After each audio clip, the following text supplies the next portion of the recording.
안녕하세요. 네, 살아계신 하나님 경험하기 23번째 시간입니다. 오늘 본문은 마태복음 15장 21절로 28절에 있는 말씀. 오늘 공부할 제목은 장벽을 넘어, 인생의 장애물을 뛰어넘는 믿음, 그런 내용이에요. 장벽을 넘어. 믿음은 바라는 것들의 실상이요 보지 못하는 것들의 증거라고 그랬잖아요. 그래서 믿음은 보지 못하는 세계를 보게 한다는 겁니다.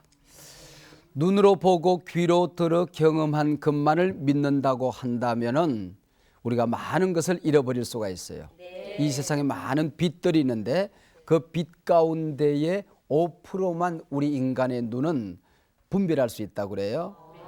95%는 분별을 못한다는 겁니다. 네. 그러니까 우리의 눈으로 보이는 것만 믿겠다고 한다면 사실은 95%는 전혀 인정하지 않는 격이 되고 마는 겁니다. 조그마한 별빛 하나만 있어도 호랑이는 상대를 분별할 수가 있어요. 근데 사냥꾼은 밤이 되면 안 보이잖아요. 그래서 호랑이의 공격을 받을 수가 있게 되는 겁니다. 우리의 귀는 진동수 16에서 2만 헤르츠 사이의 소리만 들을 수 있다고 그래요. 근데 개는 우리보다 훨씬 더 작은 진동 소리를 듣고 깜짝깜짝 놀라잖아요.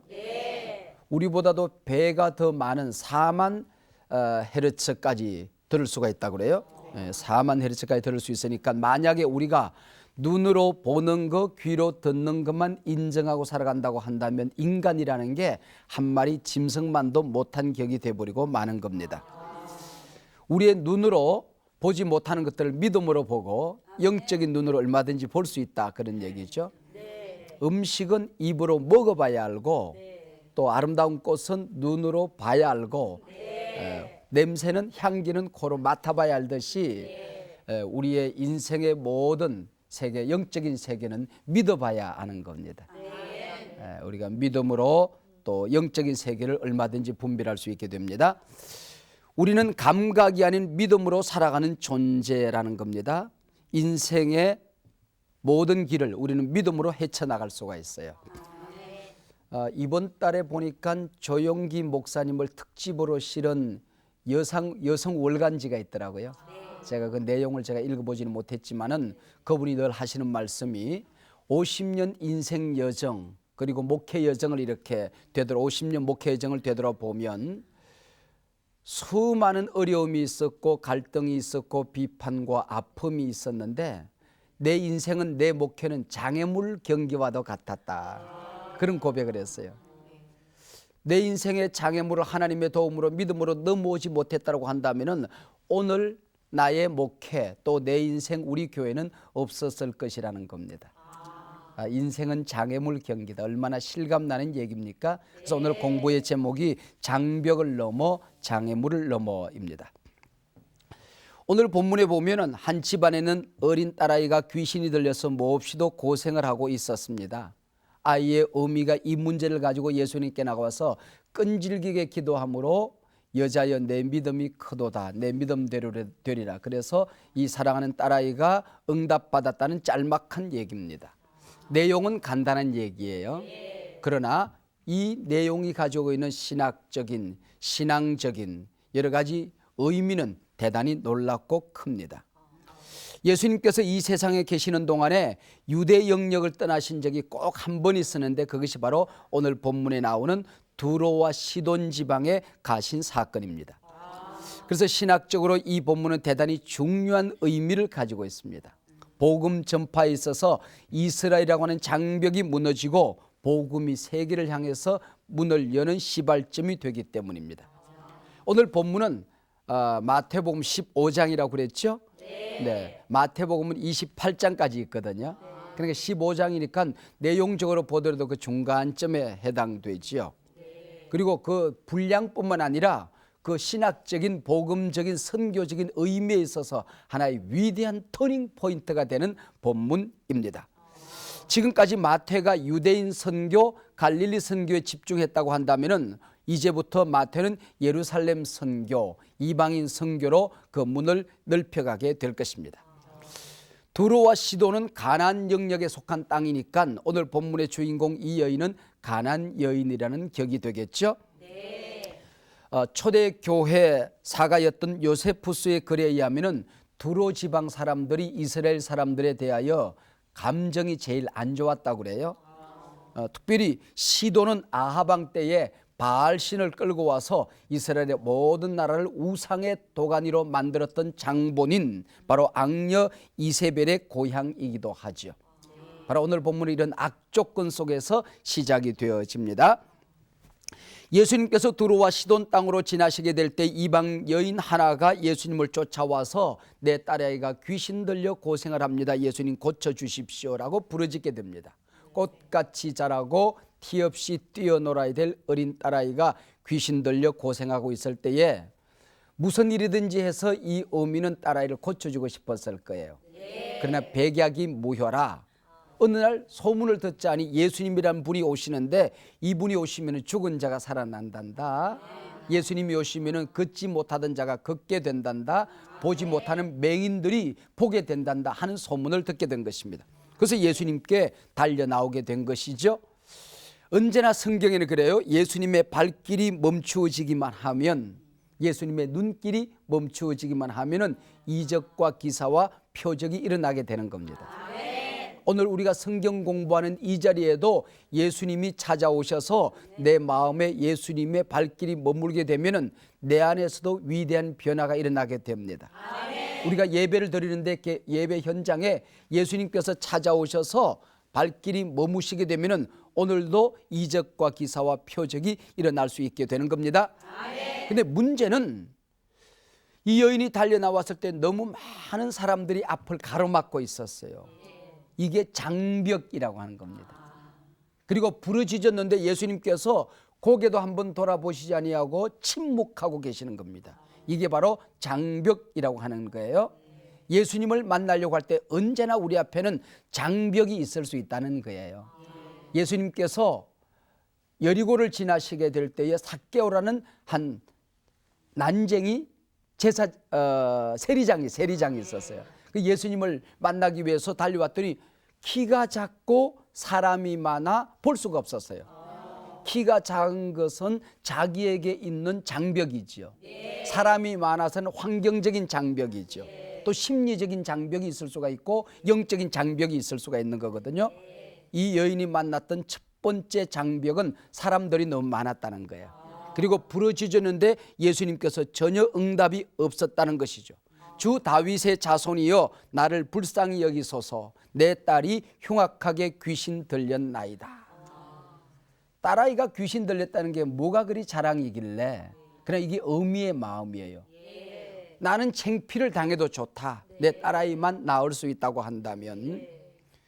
인터넷 사이트에 아줌마와 아가씨의 차이점이 뭔가 하고 설문조사를 내서 나열을 해놓았더라고요. 네. 아가씨는 온 세상이 자기만 쳐다본다고 느낀다. 그러나 아줌마는 배는 게 없다.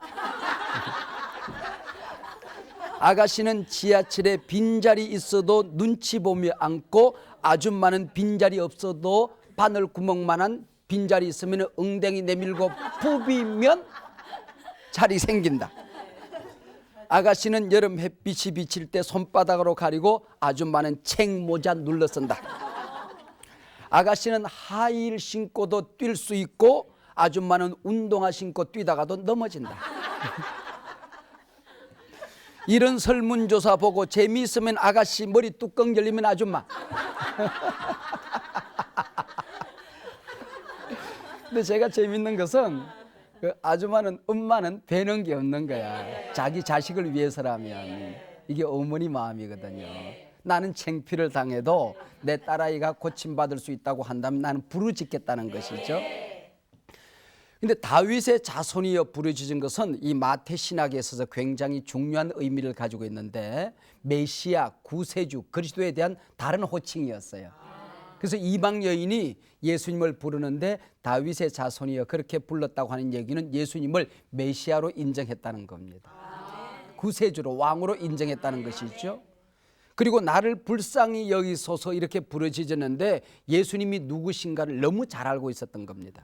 예수님이 한 번만 불쌍히 여겨주시면, 예수님이 한 번만 관심 가져주시면 어떤 일들이든지 일어난다, 어떤 문제든지 해결되어진다, 어떤 병이든지 낫는다 하는 것을 이 여인은 알고 있었어요. 내 딸이 흉악하게 귀신 들린나이다 하고 부르짖었다고 한다면, 이 정도 결단을 가지고 예수님께 나왔다고 한다면 예수님께서 두 팔을 벌려서 이 여인을 반겨 맞아 주었어야 될 터인데, 예수님께서는 전혀 이 여인의 기도에 응답을 하질 않았어요. 예수님의 귀는 언제나 우리가 부르짖을 때에 듣기 위해서 열려 있으신 귀잖아요. 예수님의 입술은 언제나 우리를 위로하기 위해서 준비된 입술이잖아요. 예수님께서는 이런 양을 찾기 위해서 달려가는 발걸음이었고, 쓰러지고 넘어지고 상처 입은 영혼들 붙들기 위해서 준비된 손이신데, 왜 유독 이 불쌍한 여인의 만큼만은, 여인을 향하여서만큼은 예수님께서 침묵하셨을까? 우리가 신앙생활하다가 이런 상황에 부딪히게 되면 금방 낙심하게 됩니다. 정말 이분이 메시아가 맞는가? 이분이 진짜 하나님의 아들이란 말인가? 이분이 우리가 기다리던 그분 맞는가? 기독교가 사랑의 종교란 말인가? 교회가 사랑의 공동체가 맞을까? 그래서 많은 사람들이 이런 장벽에 부딪히게 될 때에 교회를 떠나게 되고, 그리고 예수님을 떠나게 되고 자기 믿음에 손상을 입고 포기하고 절망하고 좌절하게 된다고 하는 겁니다. 근데 왜 예수님께서 침묵하고 계셨을까?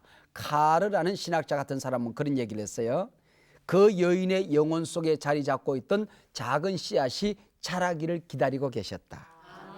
예수님께서 주시고자 하는 복은 있다만 한데, 이 여인의 믿음의 그릇은 아직까지 작은 그릇으로 준비되어 있었기 때문에 이 여인의 믿음의 그릇이 커지기를 기다리고 계셨다. 그래서 우리가 기도할 때에 가끔은 침묵에 직면할 때가 있어요. 그때는 우리 속에는 작은 믿음의 씨앗이 자라기를 예수님은 기다리고 계신다는 것입니다. 하나님이 주시고자 하는 복은 있다만 한데, 우리의 그릇이, 믿음의 그릇이 작아서 주면은 그것을 관리하지 못해. 복을 받는 것도 중요하지만은 받은 복을 관리하는 게 더 중요하거든요. 그렇기 때문에 그 믿음의 그릇이 커지기를 기다리고 계셨다는 것입니다. 그래서 23절 보면은 예수는 한 말씀도 대답하지 아니하시니, 내 기도가 진짜인가, 내 믿음이 진짜인가 하는 것을 알아보려고 하면은 예수님의 냉담한 침묵 앞에, 거절 앞에 부딪혀 보면 알게 된다는 거죠. 예수님의 냉담은 침묵에 그치지 아니하고 두 번째 장벽을 만나게 되는데, 그것이 바로 거절이라는 장벽을 만나게 되는 겁니다. 24절이에요. 이스라엘 집에 잃어버린 양 외에는 다른 데로 보내심을 받지 아니했다. 두 번째 장벽이라는 게 우리 믿음 생활에서 굉장히 큰 위기가 될 수 있는 거예요. 권투 선수를 했던 우리 교회 집사님이 한 분 계시는데, 그분이 얘기를 들으니까 권투하다가 첫 번째 다운 딱 되면은 이것 봐라 하고 딱 일어서게 된대요. 그런데 두 번째 딱 다운이 되면 탁 넘어지는 순간 오늘 안 되는가비요? 포기하게 된다는 거예요. 그래서 첫 번째 장벽보다 두 번째 장벽이 더 큰 위기가 될 수 있는 거죠. 모든 사람들, 대부분의 사람들은 두 번째 장벽에서 포기하게 되는 겁니다. 그 범죄인을 잡는 형사들도 처음에 이렇게 신문을 하면은 입 꼭 다물고 말하지 않고 불지 않는데, 근데 당신 괜찮아 나가봐 하는데 전화를 받는 척하면서 뭐 증거가 잡혔다고, 김씨 돌아와, 그러면은 모든 것이 들통났는가비요. 그리고 다 불게 된다는 거예요. 이 두 번째 다운되는 그렇게 어려운 거거든요. 두 번째 장벽에 부딪히게 된 겁니다. 그러나 이 여인은 첫 번째 장벽에는 부르짖기만 하더니, 이 여인은 두 번째 장벽에서 앞으로 달려가 절하며 이르되, 미련하는데 앞으로 더 달려가는 것을 볼 수 있어요. 물러서지 않는 태도, 밀어내도 더 다가서는 태도. 구하라 그러면 너희에게 주실 것이요, 찾으라 찾을 것이요, 문을 들으라 그러면 너희에게 열릴 것이니라. 구하는 이의 태도는 얻을 때까지 구하는 거야. 포기하지 아니하고. 찾는 이의 자세는 찾을 때까지 찾는 거고, 문을 두드리는 사람은 열릴 때까지 두드리는 거죠. 일찍이 예수님께서 산상보훈에서 5장 22절인데요. 마태복음 이런 귀한 말씀을 하셨어요. 나는 너희에게 이르노니 형제에게 노하는 자마다 심판을 받게 되고 형제를 대하여 라가라 하는 자는 공회에 잡혀가게 되고 미련한 놈이라 하는 자는 지옥불에 들어가게 되리라. 무슨 얘기냐면 사람에게 모욕감을 주지 말라는 거예요. 아무리 불쌍한 사람이라도 업신여기지 말라는 거예요. 근데 예수님께서 이렇게 귀한 말씀을 하셔놓고 왜 이 여인에게 모욕을 주고 이 여인은 업신여기고 무시하냐 그 얘기죠. 예수님께서는 진정한 믿음이 무엇인가를 우리에게 가르쳐 주기 위해서입니다. 참된 믿음은 real faith, 진짜 믿음은 응답 속에서의 믿음이 아니라 침묵과 거절 속에서의 믿음이다. 진정한 믿음은 모든 것이 만사형통하게 풀릴 때 믿음이 아니라 기도만 하면 척척 이루어지는 응답 속에서의 믿음이 아니라 침묵과 장벽과 거절에 부딪혀도 포기되지 아니하는 절망하거나 좌절하지 않는 그 믿음이 진짜 믿음이라는 것을 보여주기 위해서입니다. 불행하게도 이 여인에게만은 응답의 문이 점점 더 굳게 닫혀져 가는 듯 보였어요. 이것이 세 번째 장벽인데 대단히 잔인합니다. 26절이에요. 자녀의 떡을 취하여 개들에게 던짐이 마땅하지 아니하니라. 와, 어찌 이런 말씀을 하실 수가 있었을까요? 이 여인을 향하여, 불쌍한 여인을 향하여 너는 개인데 이 이스라엘 백성들은 이 내 자녀들이고 너는 개인데 이스라엘 백성들 이 자녀들이 먹어야 될 떡을 빼앗아서 어찌 개에게 던지겠느냐. 얼마나 잔인한 말씀이에요. 그런데 이 개라고 하는 말이 이제 좀 더 있으면 재밌는 대답이 나올 텐데 우선 유대인들은 이방인을 개라고 생각을 했어요. 무슨 의미냐면은 이방 사람들은 신전에 나가서 제사를 지내고 그리고 돌아가기 전에 이방 신전을 지키고 있던 그 쭉쭉빵빵 여사제들이 있었어요. 여사제들과 음란한 짓거리를 하는 겁니다. 음행을 일삼는 거예요. 그래서 이스라엘 유대인들은 이방인들을 음행을 일삼는 개와 같은 존재라고 생각했던 거죠. 그리고 개라는 것은 이 사람들에게 있어서 더러운 짐승을 얘기하는 겁니다. 먹은 것을 토하고 또 토한 것을 다시 먹고 다시 토하고 그래서 회개를 모르는 율법이 없는 백성들, 부끄러움을 모르는 백성들, 그게 바로 개 같은 민족이라는 겁니다. 개 같은 족속이라는 거죠. 그리고 개는 다른 개를 보면 으르릉 하고 덤벼들잖아요. 그와 마찬가지로 이방인들은 유대인을 보면 자꾸 이렇게 시비를 걸고 덤벼들었어요. 개처럼 평화를 모르고 으르렁거리기 좋아하고 싸움하기 좋아하는 족속들, 그런 뜻으로 개라고 얘기를 한 겁니다. 그런데 예수님께서 개에게 던짐이 마땅하지 않다, 너를 개다, 그 얘기할 때 폭 재밌는 단어를 썼어요. 보통 유대인들이 이방인을 개라고 얘기할 때는 퀴온이라는 단어를 얘기해요. 으르렁거리는 큰 개를 얘기해요. 부르독 같은 그런 개를 얘기해요. 퀴온, 그렇게 얘기를 하는데 예수님께서는 퀴온이라는 단어에 축소형 어미를 붙였어요. 자, 보세요. 큰 개를 줄이고 조금만 해주면 그게 뭐가 될까요? 개를 줄이면 쥐가 되냐? 강아지 중에서도 애완용 강아지가 되잖아요. 호랑이도 새끈이 이뻐요. 그렇죠? 강아지, 그 중에서도 애완용 개.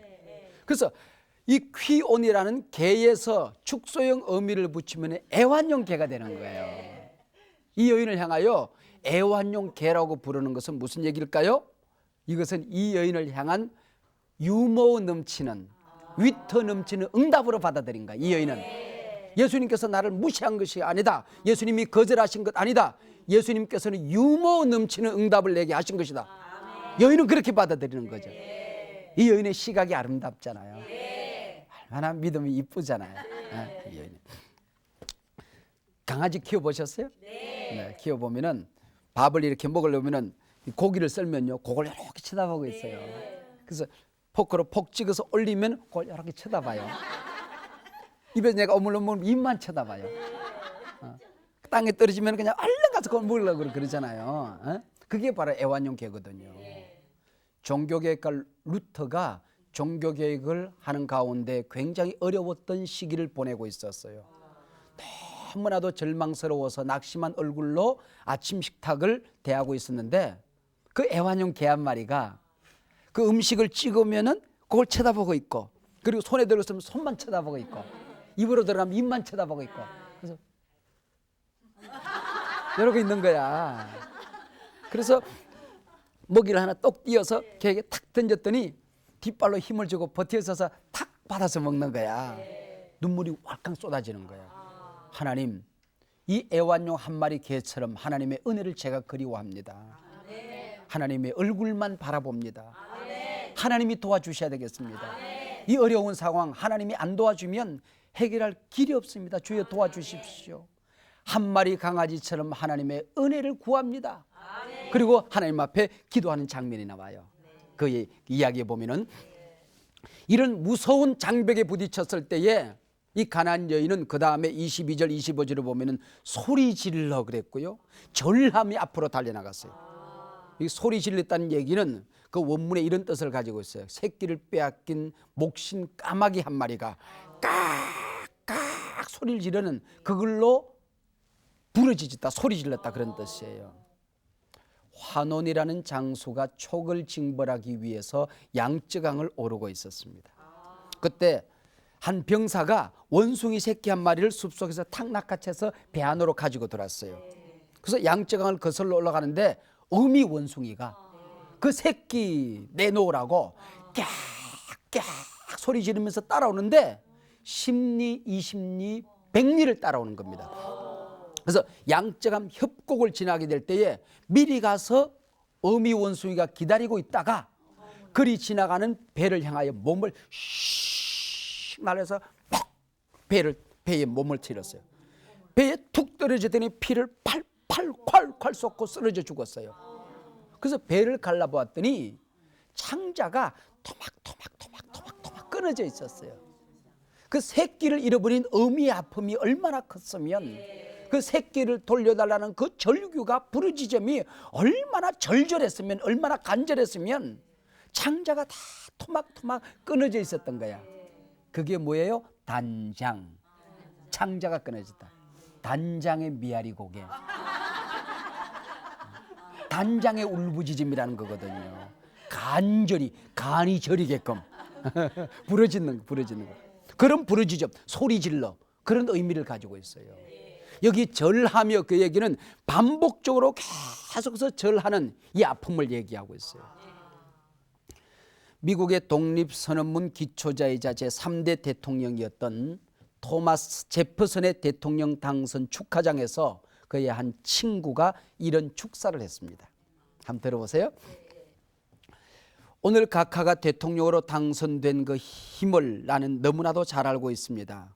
우리가 청년 시절 각하와 나는 우리가 다니고 있던 교회의 십자가 위에 피뢰침을 세우기 위해 일을 하고 있었습니다. 첨탑 위에서 각하는 엎드렸고 나는 각하의 등 위에 올라가 작업을 하던 중 그만 내가 들고 있던 납통이 기울어져 뜨거운 납물이 각하의 손등에 쏟아져 내렸습니다. 그런데도 불구하고 각하는 등 위에 서 있는 나를 생각하고 꼼짝도 하지 않고 참아 주었습니다. 당신의 이 인내와 성실이 오늘 각하를 대통령으로 만드는 힘이 되었다는 사실을 나는 너무나도 잘 알고 있습니다. 이게 믿음이라는 것이죠. 인내, 성실, 끈기, 하나님 앞에 달려나가기로 결단했으면 포기하지 않는 믿음, 이 믿음이 이 여인에게 있었던 겁니다. 세일즈맨들을 연구했던 한 그 기업가의 연구 보고에 의하면은 세일즈맨들의 48%는 한 번 정도 만나서 권고하고 권면하고 거기서 거절을 당하면 포기한대요. 25%의 사람은 2번쯤 찾아간대. 그리고 15%의 사람은 3번까지는 간대. 근데 12%의 사람만 3번 거절하면은 다시 분석을 해서 저 사람의 진정한 필요가 뭘까? 내가 뭘 잘못했을까? 내 자세가 뭐가 잘못됐을까? 다시 전열을 가다듬어서 찾아가고 포기하지 않고 끝까지 찾아가서 물건을 팔아낸다는 거야. 근데 놀라웠게도 여기서 12대 88의 원칙이 만들어져요. 그렇게 해서 중간에 포기해버린 사람들이 88%잖아요. 이 사람들이 파는 물건을 보면은 88%의 사람들이 다 파는 물건의 양을 합쳐도 12%밖에 안 된대. 근데 12%의 끈질긴 이 사람들이 파는 물건이 88%라는 거예요. 그게 12대 88의 법칙이에요. 88%의 사람들이 다 합쳐도 12%밖에 못 파는데 이 끈기 있는 사람들 12%가 88%를 판다는 거예요.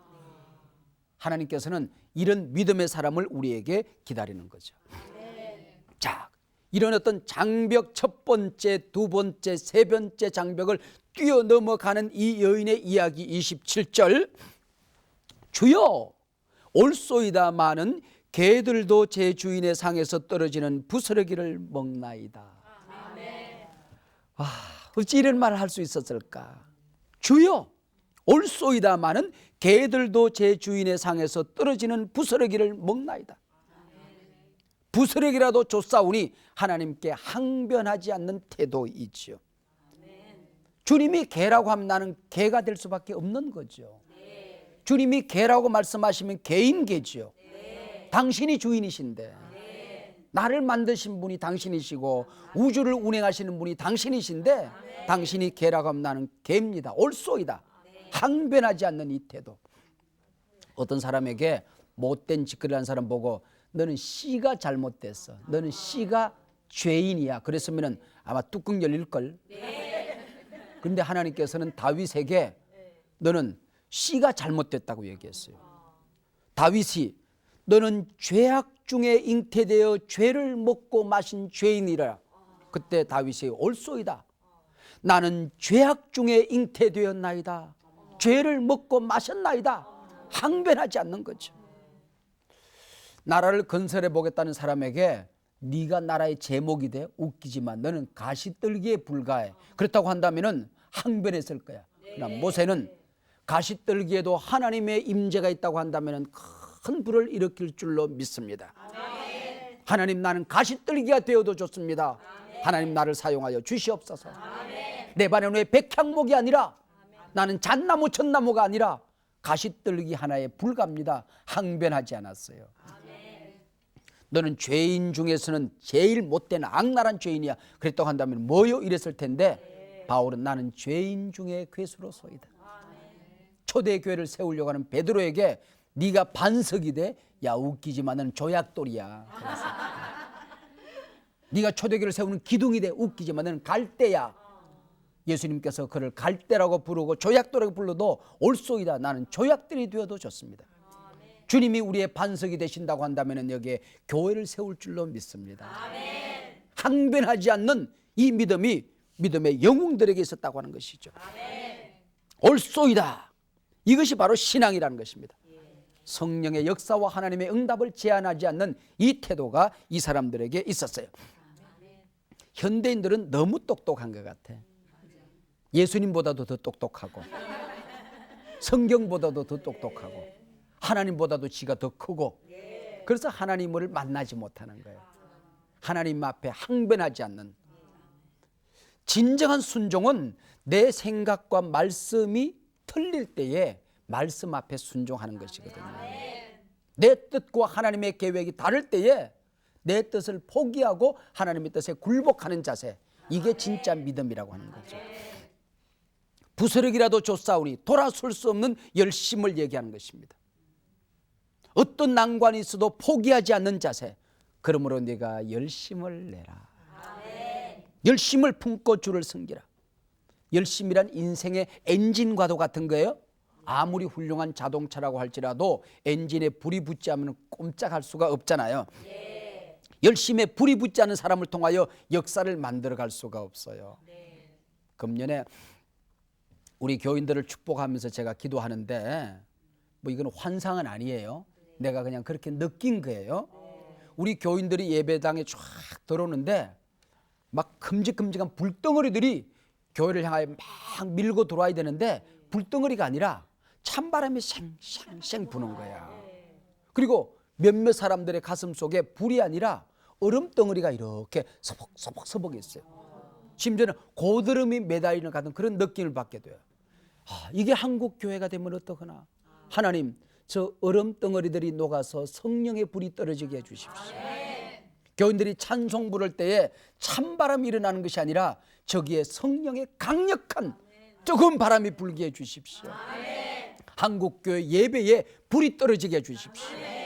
그래야 저기 통일 한국이 세계를 매기 살릴 수 있는 날이 있을 것입니다. 하나님 앞에 기도를 했어요. 기도하는 사람들 보면 가슴에 불이 떨어져야 되는데 냉랭한 심령을 가지고 기도하는 것을 제가 보았어요. 하나님 앞에 지금 금년에 들어서 계속 몇 달 동안 기도하는 게 그런 내용이에요. 하나님, 한국교회 불이 떨어지게 해주십시오. 우리가 성령님을 제한하지 않겠습니다. 성령의 불을 기다립니다. 성령을 인정합니다. 제가 성령을 사모합니다. 이 기도를 지금 계속 드리고 있어요. 맹수훈련가 레안이라고 하는 사람이 있는데 이 사람이 우리나라에 오래전에 와서 곰, 호랑이 이런 것들을 막 이렇게 조종하는 거야. 그래서 방송국의 어나운서가 물었어요. 어떻게 해서 당신은 맹수를 저렇게 훈련시킬 수 있습니까? 내가 진정으로 사랑할 때에, 뜨겁게 저들을 사랑할 때에 저들이 내 마음을 알아준대요. 저 말 못하는 짐승이 내 열심을 알아주더라는 것이죠. 여러분, 하늘을 감동시키는 믿음, 예수님을 감동시키는 믿음, 그게 바로 열심히 있는 믿음이라는 거죠.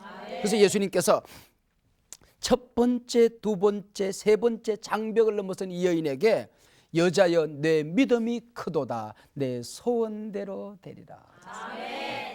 여기 여자여 이 말은요 감탄사예요. 감탄사예요. 오 여자여 놀랍도다 여인이여 그 얘기예요. 오 여자여 놀랍도다 여인이여 그대의 믿음이 이런 뜻이에요. 예수님이 감동 잡수신 거야. 오 놀랍도다 여인이여 그 얘기거든요. 예수님께서 물속에 빠져가는 베드로에게 올리고 피스토스 믿음이 작은 자야 그랬어요. 네가 예수님의 제자가 되었다고 하면서도 어찌 믿음이 그 모양이냐 그 얘기야. 믿음이 작다고 예수님께서 나무라시고 큰 믿음을 주셨어요. 근데 이 여인에게는 뭐라고 그러냐면은 메갈레 수헤 피스티스 네 믿음이 메가톤급이다 그렇게 얘기했어요. 메가톤.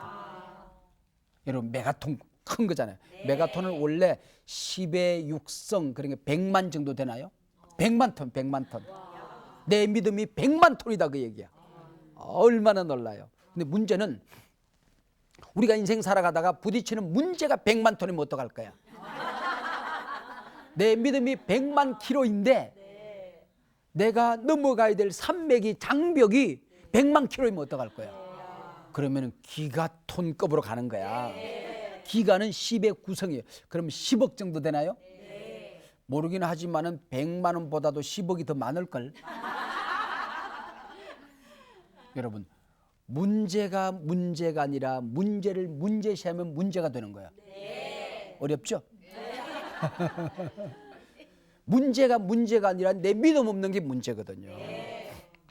늘 우리가 목사님들한테 듣는 얘기잖아요. 이 세상에는 막 구름이 꽉 차 있고 땅에서는 비가 쏟아지는데 비행기를 타고 착 올라가 보면 아래 오히려 구름들이 얼마나 아름다워요. 비는 간 곳이 없어지고 장렬하게 쏟아내리는 태양을 보면서 우리는 비행기에 올라앉아 있을 수 있잖아요. 이 세상에 문제가 있고 어려움이 있고 고통이 있다고 할지라도 내 믿음의 날개를 달고 저 푸른 창공을 향하여 쫙 솟아오르는 거야. 메가톤급으로 한 그룹 나라가 기가톤급으로 말이죠. 여러분 이 믿음을 키우면 문제가 안 되는 것입니다. 부스러기라도 쫓아오니 주님이 베푸시는 부스러기라고 한다면 그 부스러기만으로도 넉넉하다는 것입니다. 하나님의 은혜의 부스러기 한 토막이면 나는 구원받을 수 있고 우리 민족이 구원받을 수가 있습니다. 하나님의 성령의 부스러기 한 토막이면 이 민족이 달라질 수가 있습니다. 그 얘기거든요. 역사가 달라질 수 있습니다. 그 얘기거든요. 부스러기라도 쫓아오니 제가 부지런히 이제 뛰어다니다 보면 한참 뛰어다니다 보면은 밥을 먹을 시간이 없어요. 그래서 한 번은 제 아내와 함께 그 치킨집에 가서 치킨을 사다가 칩스를 좀 사다가 그리고 공원에 들어갔어. 이렇게 막 떠들면서 보니까 개미들이 막 다니는 거야. 그리고 자기들이 뭘 먹을 걸 가져가겠다고 그걸 몸부림을 하더라고. 불쌍해서 제가 치킨을 조막을 탁 뜯어서 조금 뜯어서 개미 앞에 딱 갖다 줬어요. 그랬더니 개미들이 어디서 왔는지 새카맣게 몰려들더니 그것을 끌고 막 영차 가는 거야. 그래서 이렇게 쳐다보고 있다가 내가 치킨을 다 먹고 점심을 다 먹을 때까지 요만큼 옮겼더라고. 아이 불쌍해서 내가 젓가락으로 그걸 찍어다가 개미 굴 입구에다까지 갖다 줬다. 얼마나 고마웠을까. 얼마나 고마웠을까. 내가 먹던 치킨 부스러기 한 토막이면 개미들 온 식구들이 먹고도 남아요. 한철 계절 양식이 되고도 남아요. 하루 종일 끌고 가도 못 끌고 가던 그 부스러기인데 내가 하니까 1초도 안 걸렸어요. 갖다 주니까 끝나는 거예요. 이게 하나님과 우리의 차이거든요. 나는 그렇게 해결하려고 해도 안 되는 건데 하나님의 은혜의 부스러기 한 토막이면, 하나님의 사랑의 부스러기 한 토막이면, 하나님의 능력의 부스러기 한 토막이면 어떤 병에 걸린든지 낫겠나이다.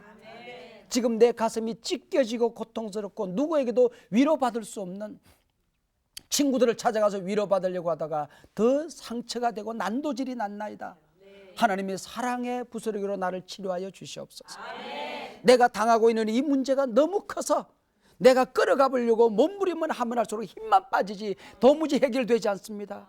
하나님의 능력의 부스러기 한 토막이면 이 문제가 해결될 줄로 믿습니다.